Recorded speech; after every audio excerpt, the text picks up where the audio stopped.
Hi, welcome to our episode of Tackle Talk. In this episode, we're going to be covering lake trout fishing here at Anderson's Lodge.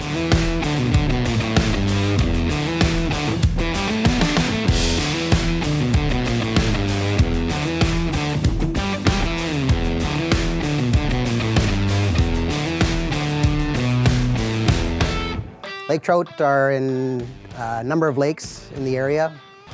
Deep water fish, so it takes a little bit of specialized equipment, but surprisingly you can get away with a rod and reel that you're using for pike fishing. We have a range of rod lengths that we'll recommend and different tackle, and that'll be based on fishing a lake in the area called Big Vermilion.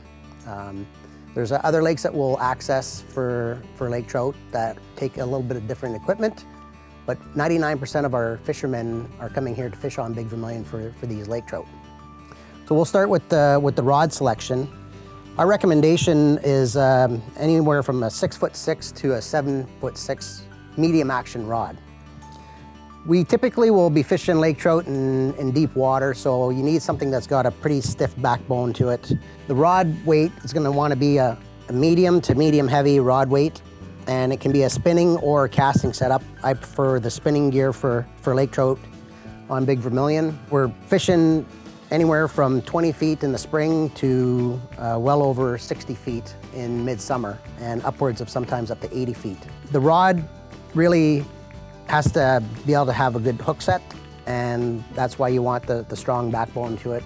Fairly medium action to fast action tip is fine. And so your choice of rod can be either, again, a one-piece or a two-piece. It's personal preference. When you get into a 7.5-foot rod, travel restrictions sometimes dictate that you'll need a two-piecer. If you are, have a rod tube that you can set up something like a 6'6" in, that would work just fine. We carry St. Croix rods. This is an Avid X. It's a great medium action. It'll accommodate a reel size appropriate to the length of the rod. On this particular rod, I've got a 35 series, so it's a step up from a walleye size. It's about a pike size reel. This is actually a good combination that you could use for either of those species. The line capacity on the reel is the critical part. You'll notice that the size of the rod and reel is proportionate, and that's the key. The Pflueger series starts at 25, goes to 30, 35, and 40. If you look at a different manufacturer, like a Shimano, would start at 2,500, go to 30 or 3,000, go to 3,500 and 4,000, so on and so forth. The 35 or the 3,500 series are about the starting spot for lake trout reels. So keep that in mind, and if you have any questions, you can always reach out to us and we'll be able to answer those based on the specific reel that you're looking to purchase. The next thing to consider is going to be the fishing line. I've got braid on this. I like a braided line for lake trout. Because you're fishing in deeper water, you get a little bit better hook set. You don't have line stretch. And they're not as finicky with their eyesight as walleye or as smallmouth bass, but you can also run a leader line off of it. I tie this off with a swivel, and this is a 12-pound mono on a 10-pound braided line. It seems to be fairly effective, and it's sufficient for Big Vermilion lake trout fishing. If I was going to be going to Minnetonka, for instance, where we chase some bigger fish, we're going to have to up this to a 20-pound braided minimum, and likely about a 20 to 25-pound leader if you're going to use a leader on it. The options for line are very vast. There's lots of it out there. Again, we carry Vicious and Big Vermilion size, anywhere from 10 to 20-pound test. Works great. It's a clear line. Big Vermilion Lake is actually very clear, and the line really brightens up in the water, so clear mono works well. Some of the braids don't seem to bother the fish, but if you get into the red or the yellow or the blue lines, they really don't work on that lake. I'd stay away from those. The Power Pro makes a really good line that's a braid. Doesn't seem to affect them vision-wise. And this is a 20-pound braid that has a 6-pound diameter. And so this is a great setup to put on a lake trout rod.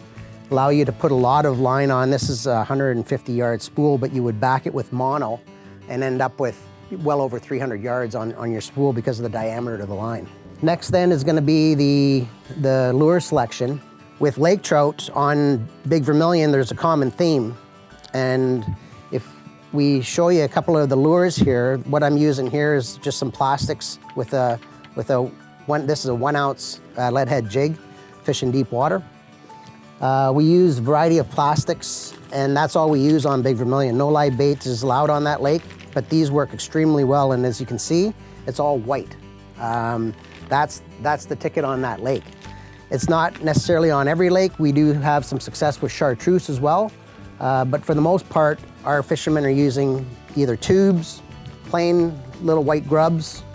We're using paddle tails. These are a little bit bigger, and these split-tailed power bait minnows. All power bait items. They last great in the tackle box. They'll work for walleye, they'll work for pike. They're the #1 ticket for lake trout.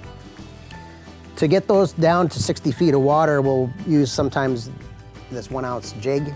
Again, it's white. And then if you can get away with it, we also will go with 3/8 to 1/2 ounce jigs.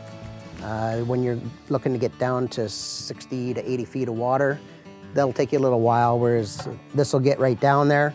Lake trout are pretty greedy fish. They'll hit pretty big baits, so you don't have to be afraid of the size. So with lake trout, there's a little bit of a different setup in the spring and the fall. If you're able to time it right, you can get the fish relatively shallow. And as I had said a little bit earlier, we're getting lake trout in about 20 feet of water in the springtime. That would be relatively early spring. Our openers are 3rd Saturday in May, and so when we start hitting the fish that 3rd Saturday in May until about the 1st week of June, we're able to fish them with things like rapalas, deep diving cranks, and if you're really lucky, you can cast some spoons off of the reefs and get them that shallow. That's a lot of fun. It's not something that happens very often, but it's something to try out if you are here early in the spring or very, very late in the fall. Season closes September 30th for lake trout. They're a fall spawning fish. And so if you have some cold weather and can cast some spoons, we use little Cleos. We have some pretty good success doing that if the weather's been cool enough and the water temperatures have dropped enough. All right, that wraps it up for the lake trout edition of Tackle Talk.